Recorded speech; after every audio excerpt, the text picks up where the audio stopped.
হে যুবক, আল্লাহ কই রাখ রাখ, খলাকতু বিয়াদাইয়া, আমি আল্লাহ আদমের আমি আল্লাহ মানুষের চেহারাটাকে নিজের হাত দিয়ে বানাইছি। ফি আই সূরাতিন মা শাআ রাক্কাবাক, আমি আল্লাহ যেমন ভাবে চাইছি এমন ভাবে আমি আল্লাহ আদম বানাইছি।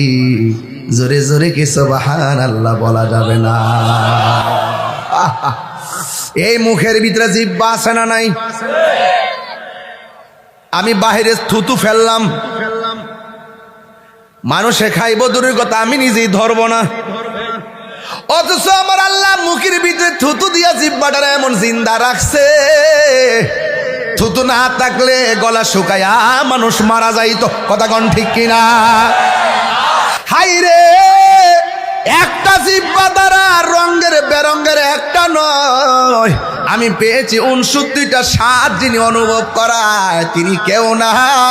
জবান খুলে বলো তিনি কে?